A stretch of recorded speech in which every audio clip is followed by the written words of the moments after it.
Ya, kita sepanjang minggu ini mendengarkan tentang jangan biarkan adanya kebocoran. Kita sudah banyak dibekali oleh rekan-rekan khotbah. Tapi sekali lagi pagi hari ini kita harus terus camkan dalam hati kita. Mengapa kita jangan biarkan kebocoran ini ada dalam kehidupan kita? Coba ibu bapak bayangkan. Dalam hal yang jasmani, kita dalam hal yang jasmani dahulu. Kita kan tidak akan membiarkan sesuatu yang bocor dalam hidup kita. Misal, kalau kita pakai kendaraan, ban kita atau ban kendaraan kita bocor. Apakah ibu bapak akan biarkan begitu saja? Biarkan saja. Atau kita tinggalkan di pinggir jalan kendaraan kita begitu saja. Saya kira tidak begitu. Ketika kita sadar ban kendaraan kita bocor, kita akan mencari tempat tambal ban misalnya. Atau kita akan segera mengisi dengan angin supaya ban itu tidak kehilangan udara lagi. Itu udah mahal sehari-hari. Kalau bapak-bapak misalnya punya kendaraan, ada oli netes, oli yang bocor, oli yang berkurang. Kita akan segera bawa ke bengkel. Atau minimal kita tambahkan oli yang bocor itu. Apalagi kalau dalam hal kantong yang bocor.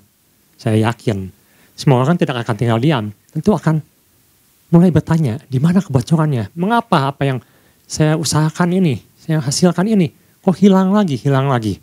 Tentu ada sesuatu yang nggak beres. Kapal yang bocor akan tenggelam. Banyak yang mengatakan kapal tidak akan tenggelam di lautan. Tapi kalau ada air bocor, masuk ke dalam kapal, itu yang membuat kapal itu tenggelam. Nah itu yang kita akan lihat dalam hal-hal yang jasmani, apa yang kelihatan, apa yang kita alami. Kita perhatikan begitu penting. Tapi pesan Tuhan minggu ini mengatakan jangan biarkan adanya kebocoran. Apakah kita masih peduli dengan kebocoran dalam hal rohani?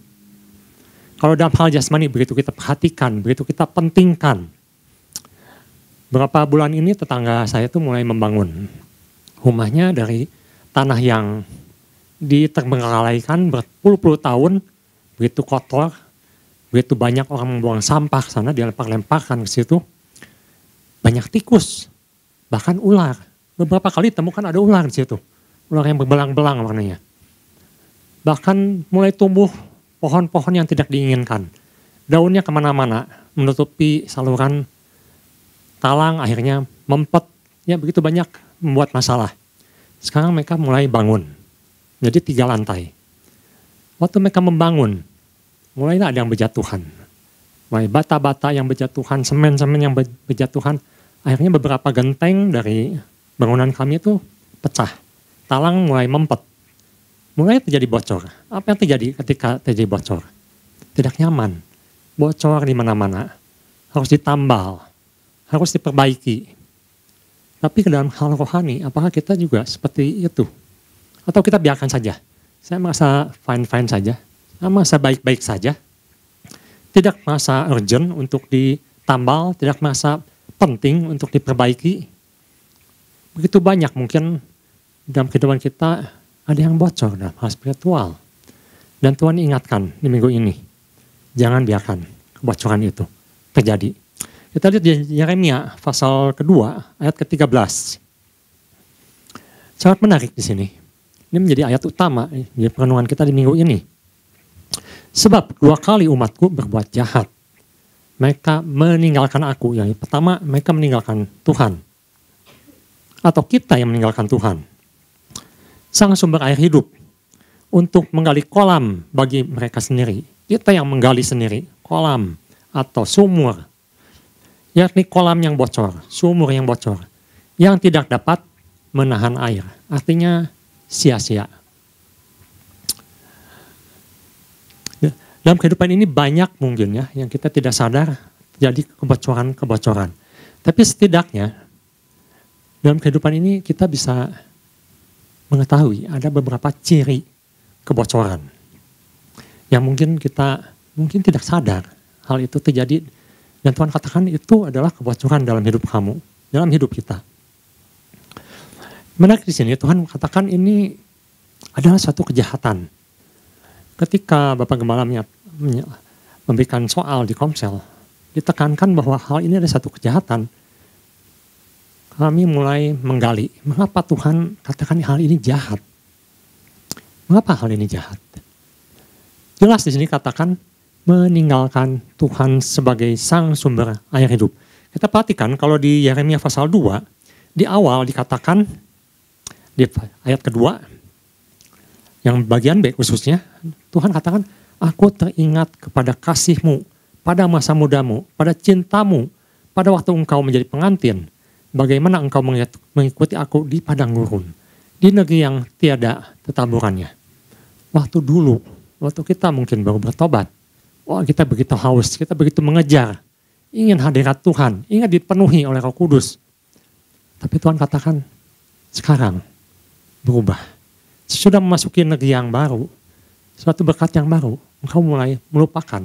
Bahkan dikatakan, kita sudah mendengar, imam-imam sudah tidak meminta lagi pimpinan Tuhan, tidak bertanya lagi kepada Tuhan. Seperti di ayat ke-7, dikatakan, aku telah membawa kamu ke tanah yang subur untuk menikmati buahnya, dan segala yang baik daripadanya.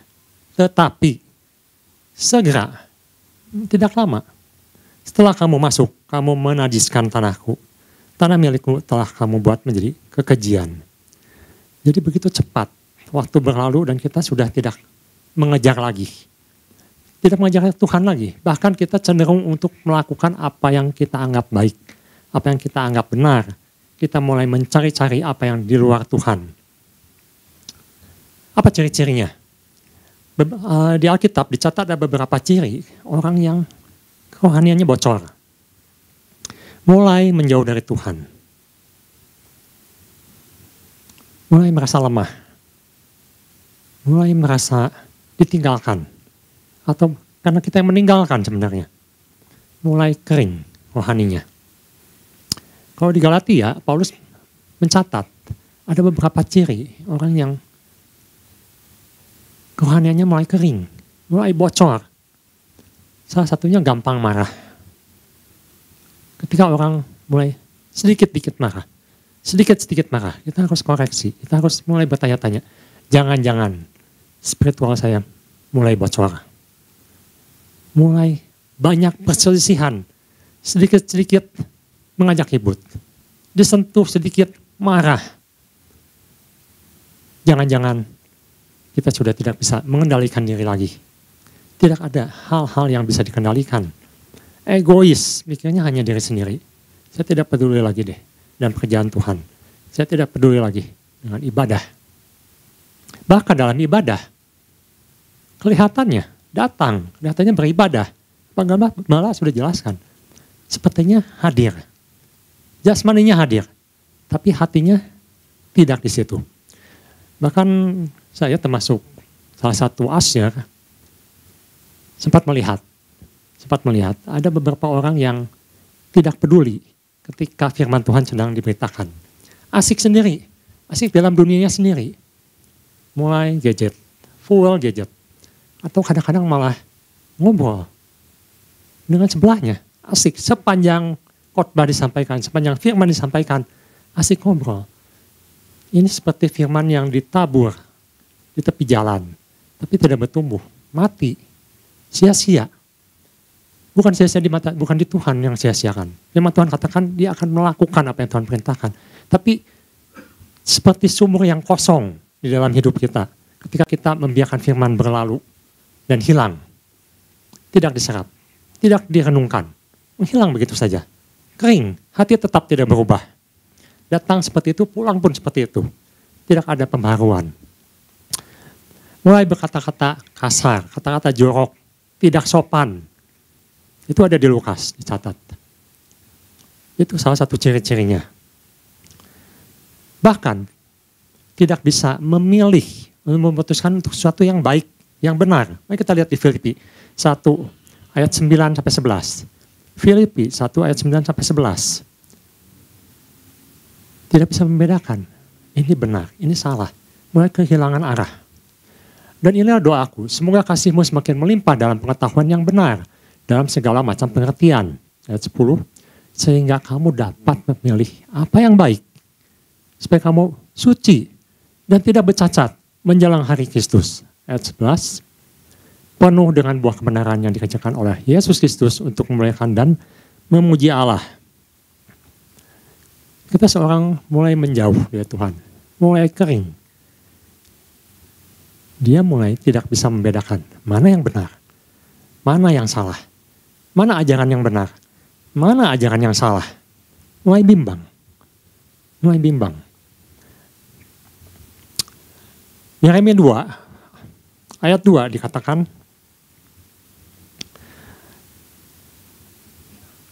khususnya bagian B, dahulu engkau mengikuti aku di padang gurun. Ayat ketiga dikatakan, waktu itu Israel kudus, hidup dalam kekudusan, dekat dengan Tuhan, penuh dengan Roh Kudus. Tetapi ayat 5 dikatakan, khusus bagian B dikatakan, mereka menjauh, mulai menjauh, mulai kehilangan kasih yang mula-mula. Sudah tidak ada hubungan lagi sama Tuhan.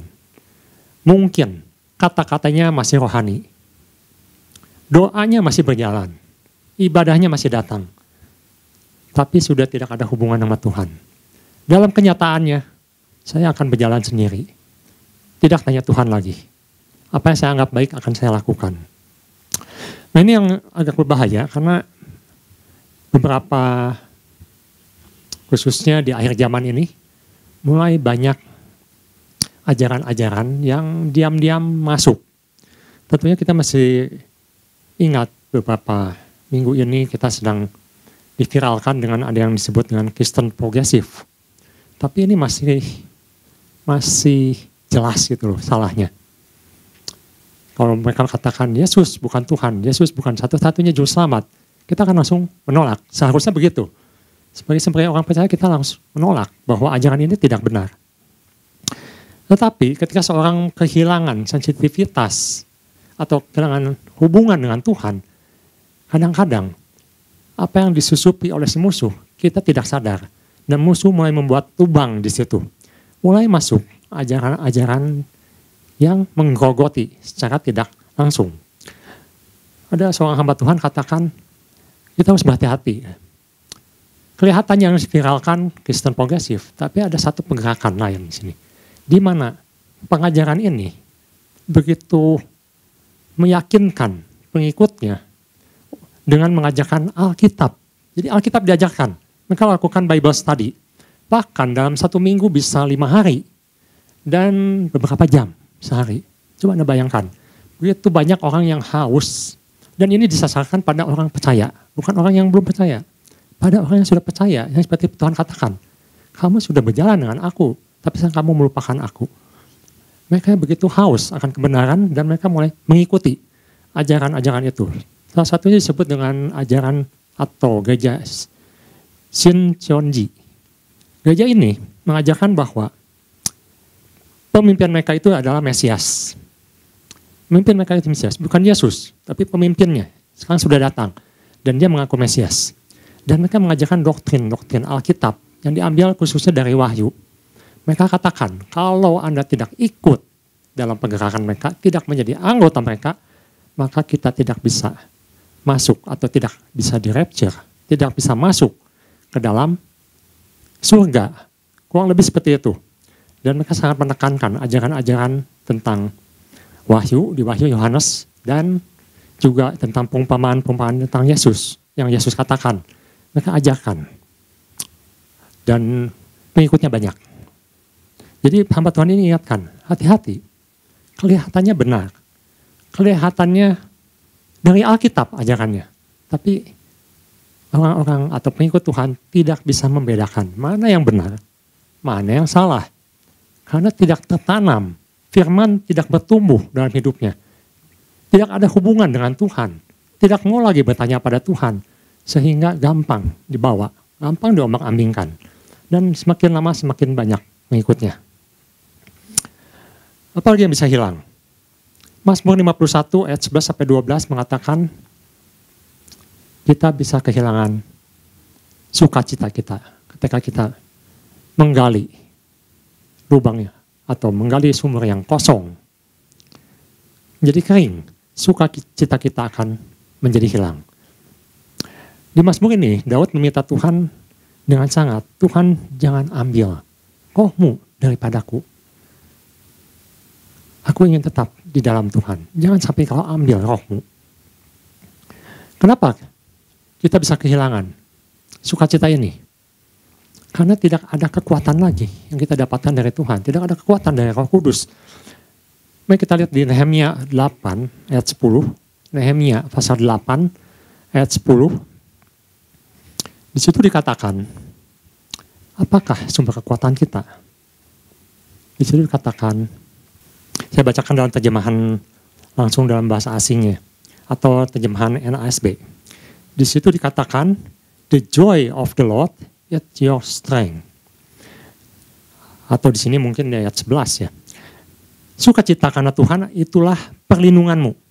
Sukacita karena Tuhan itulah perlindungan. Di mana kita mendapatkan perlindungan Tuhan ketika kita mau dekat kepada Tuhan. Dan kita bisa mendapatkan sukacitanya Tuhan ketika kita dekat pada Tuhan. Nah itu yang bisa hilang ketika kita menjauh dari Tuhan. Ketika kita mulai bocor rohaniannya. Lalu apa yang harus kita lakukan?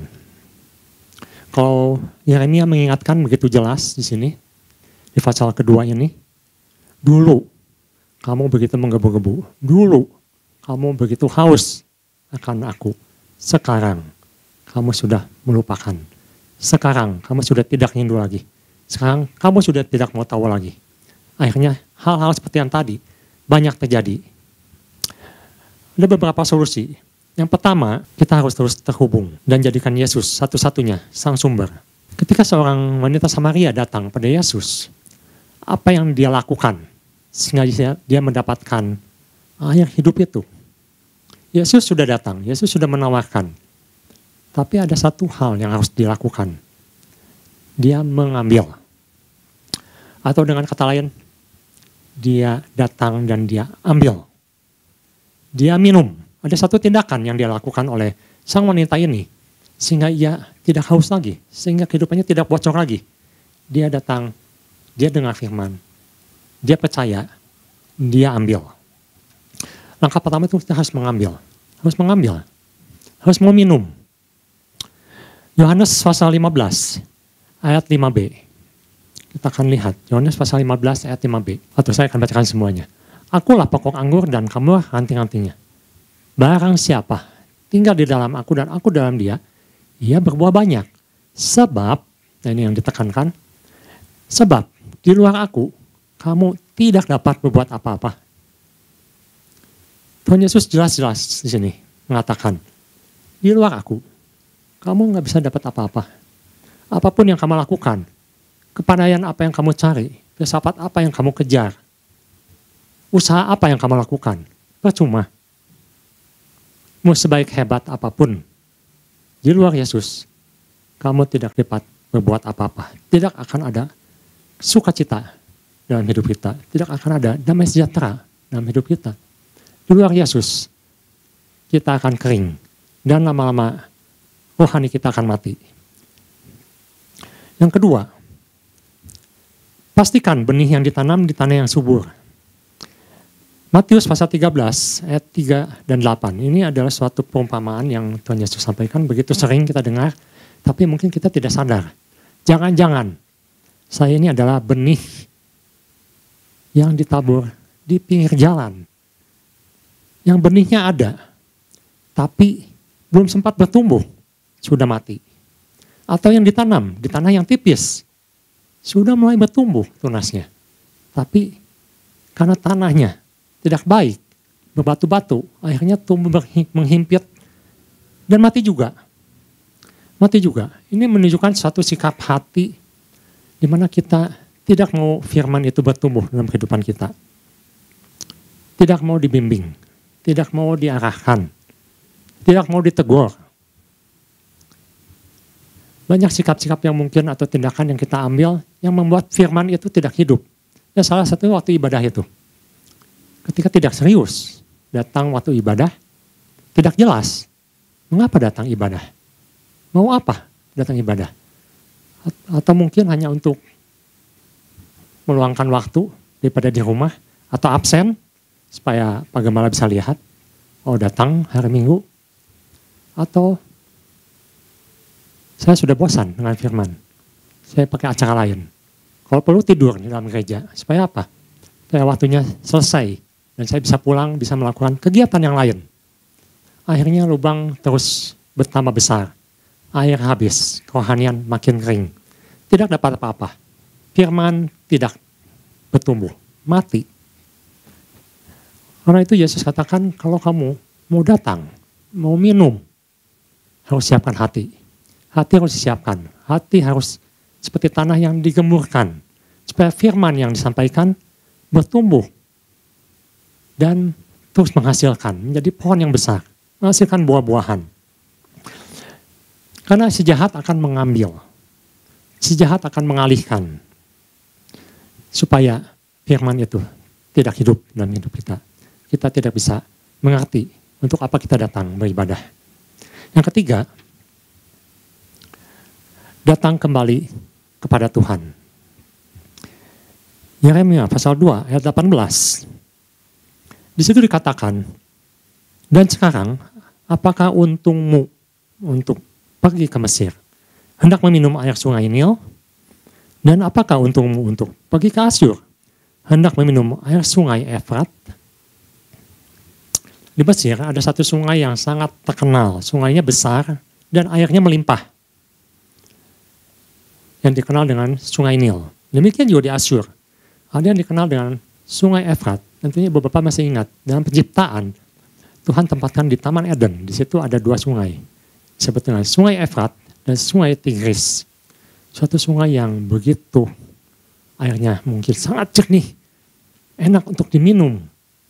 Tetapi ketika manusia jatuh dalam dosa, maka daerah itu dikenal dengan daerah Asyur, dekat daerah Asyur. Dan Tuhan katakan, apakah engkau mau ke sana lagi? Ke tempat yang airnya sekarang sudah kotor, sudah penuh dengan dosa. Atau ke Mesir, yang sungainya membuat tanah jadi subur juga, tapi penuh dengan berhala, penuh dengan kekotoran. Dimana kalau kita akan minum air di situ, kita akan diare, kita akan sakit, kita akan mati. Untuk pembandingan kita akan lihat sedikit di Yeremia pasal 42, ayat 1-3, kita akan lihat bagaimana mungkin sikap kita terhadap Tuhan adalah seperti ini. Sepertinya kita datang kepada Tuhan, kita meminta petunjuk Tuhan, kita ingin Tuhan dekat dengan kita. Dan ini yang dilakukan oleh orang-orang ketika mereka dibuang ke Babel, tetapi ada beberapa orang yang tinggal di Yerusalem, yang disebut dengan sisa-sisa orang Yehuda, dan mereka datang kepada Yeremia. Jadi kalau di pasal 2 itu Yeremia masih mengingatkan, tetapi di pasal 42 ini sudah terjadi. Mereka sudah dibuang, tetapi masih ada sisa-sisa di Yerusalem. Dan mereka datang pada Yeremia. Dan mereka berkata pada Yeremia, bertanya pada Yeremia. Ayat kedua. Dan mereka berkata pada Nabi Yeremia, biarlah kiranya permohonan kami sampai di hadapanmu. Berdoalah untuk kami kepada Tuhan Allahmu untuk seluruh sisa ini. Sebab dari banyak orang hanya sedikit saja kami yang tinggal seperti yang kau lihat dengan matamu sendiri. Ayat ketiga, coba perhatikan apa yang dikatakan oleh sisa-sisa orang ini. Semoga Tuhan Allahmu memberitahukan kepada kami jalan yang harus kami tempuh dan apa yang harus kami lakukan. Satu tindakan yang kelihatannya sudah benar. Datang kepada Yeremia, Nabi Tuhan, meminta, mendekat, ingin dekat dengan Tuhan kembali. Tuhan, kami ini tinggal sisa-sisa. Apa yang harus kami lakukan? Tapi kita lihat, apa yang terjadi? Ayat ke-9. Yeremia berkata, ini kata Tuhan. Berkatalah ia kepada mereka, beginilah firman Tuhan, Allah Israel yang kepadanya kamu telah mengutus aku untuk menyampaikan permohonanmu di hadapannya. Ini ada jawaban Tuhan. 10. Jika kamu tinggal tetap di negeri ini, maka aku akan membangun dan tidak akan meruntuhkan kamu. akan membuat kamu tumbuh dan tidak akan mencabut kamu. Sebab aku menyesal telah mendatangkan malapetaka kepadamu. Ayat ke-11. Janganlah takut kepada Raja Babel yang kamu takut itu. Janganlah takut kepadanya. Demikianlah firman Tuhan. Ada janji Tuhan di sini. Sebab aku menyertai kamu untuk menyelamatkan kamu dan untuk melepaskan kamu dari tangannya. Jadi message-nya jelas, firmannya disampaikan. Firmannya ini didengar oleh mereka yang tadi datang, sudah bertanya. Tapi sangat luar biasa apa yang respon mereka yang mereka katakan kepada Yeremia. Kita lihat di pasal 43 ayat 1-4. Ketika Yeremia selesai mengatakan kepada seluruh rakyat segala firman Tuhan, Allah mereka yang disuruh Tuhan, Allah mereka, disampaikannya kepada mereka, yaitu segala firman tersebut di atas. Nah ini respon yang dilakukan oleh mereka. Maka berkatalah Asarya bin Hosaya dan Yohanan bin Kareah, pemimpin mereka, serta semua orang congkak itu pada Yeremia, engkau berkata bohong. Tuhan Allah kita tidak mengutus engkau untuk berkata, janganlah pergi ke Mesir untuk tinggal sebagai orang asing di sana. Kita stop dulu di sini. Kita lihat, datang pada Tuhan, bertanya pada Tuhan, firman disampaikan, tapi tidak diambil, tidak diteguk, tidak dimakan, tidak dinikmati, tetapi dibuang. Mereka lebih suka menggali sumur sendiri yang bolong itu. Dan mereka katakan, engkau bohong. Sangat menarik di sini karena Yeremia di pasal kedua, dia bernubuat untuk sesuatu yang belum terjadi. Dan rekan-rekan pengkhotbah dan Bapak Gembala sudah katakan, 40 tahun Yeremia menunggu untuk satu respon yang positif dari mereka.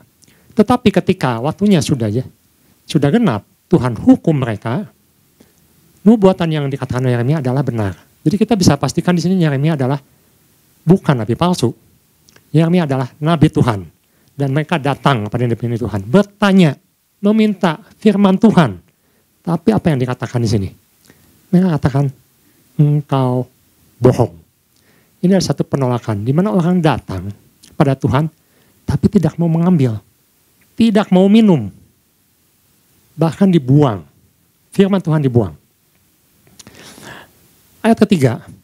Tetapi Baruk bin Neria menghasut engkau terhadap kami dengan maksud untuk menyerahkan kami ke dalam tangan orang-orang Kasdim, supaya mereka membunuh kami dan mengangkut kami ke dalam pembuangan ke Babel. Ya, cukup sampai di sini. Jadi ceritakan akhirnya mereka menolak firman Tuhan dan mereka katakan, kalau kami tinggal di sini sesuai dengan apa yang Tuhan perintahkan, kami akan mati di tangan orang Babel. Karena waktu itu Yerusalem dikuasai oleh Babel. Dan pemimpinnya waktu itu dibunuh. Dan tidak ada pemimpin saat itu. Waktu itu vakum. Dan dikatakan kalau kami tinggal di sini, kami akan mati oleh orang Babel. Tapi firman Tuhan jelas di sini. Kamu harus tinggal. Aku akan berkati kamu. Kamu akan berkecukupan. Tapi kalau kamu ke Mesir, kamu akan mati. Lalu apakah orang ini pergi ke Mesir? Ya. Akhirnya mereka katakan, kami akan berangkat ke Mesir. Kami akan minum di sungai Nil itu. Sungai yang airnya enak untuk diminum. Kami tidak mau minum air yang Tuhan sediakan. Itu yang diambil. Dan kalau kita baca sampai selesai, maka di Mesir, itulah itu benar-benar terjadi.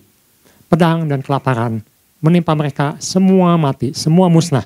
Kecuali Yeremia dan satu temannya. Hanya berdua yang hidup.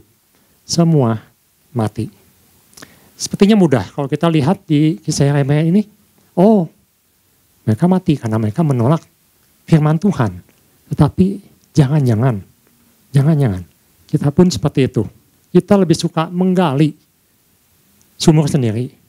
Lebih suka meminum air dalam sumur sendiri daripada mendengarkan atau mengambil firman Tuhan untuk kita minum, untuk kita ambil, untuk kita terapkan dalam kehidupan kita. Karena kenapa? Tidak masuk akal. Tidak masuk akal. Kalau secara manusia, tindakan mereka itu benar.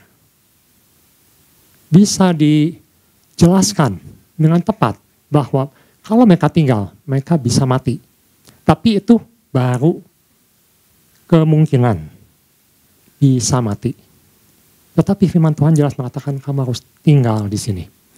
Atau dengan kata lain itu sama dengan kalau perempuan Samaria ini, benar Yesus yang mengatakan, akulah sang air hidup. Kalau kamu minum dari aku, kamu tidak akan haus lagi. Kalau respon wanita Samaria ini mengatakan, aku tidak percaya, engkau bohong. Ini sumur Yakub, sumur air yang terbaik. Kamu tidak punya air. Kamu malah minta kepada aku untuk minum. Kalau responnya seperti itu, maka sang perempuan Samaria ini tidak akan pernah meminum air hidup. Tidak pernah dipulihkan. Jadi sangat penting di sini. Kadang-kadang apa yang kita anggap benar harus kita kaji kembali. Jangan-jangan kita salah. Jangan-jangan kita tidak mau mendengar firman Tuhan. Jangan-jangan kita tidak mau melakukan firman Tuhan. Oleh karena itu, mari kita lihat sebagai ayat terakhir. Di Matius pasal 11 ayat 28. Kedua terakhir. 11 ayat 28 kita lihat apa yang Tuhan tawarkan. Ketika seorang mau datang, mau ambil, mau minum. Dikatakan di sini, marilah kepadaku semua yang letih lesu, yang beban berat. Aku akan memberikan kelegaan kepadamu. Di Yohanes 14 ayat 27, kita akan baca bersama-sama sebagai ayat penutup. Yohanes pasal 14 ayat 27, 3, 2, 1. Damai sejahtera ku tinggalkan bagimu. Damai sejahtera ku berikan kepadamu. Dan apa yang kuberikan tidak seperti yang diberikan oleh dunia padamu. Janganlah gelisah dan gentar hatimu. Katakan kanan kiri, saudara, damai sejahtera Tuhan ditinggalkan untukmu. Damai sejahtera Tuhan diberikan kepadamu. Jadi apa yang Tuhan tawarkan adalah sesuatu yang membuat kita tidak haus lagi. Apakah kita masih memilih apa yang kita anggap baik menurut kita, tetapi kita tahu banyak bolong di sana. Atau kita mau menurut apa yang Tuhan pesankan, apa yang Tuhan arahkan, meskipun berat untuk diterima. Dan biarlah janji ini boleh kita terima ketika kita mau ikut Tuhan, mau ambil, mau kita minum. Janji-janji Tuhan, bukan lubang-lubang yang kita buat sendiri. Tuhan Yesus memberkati.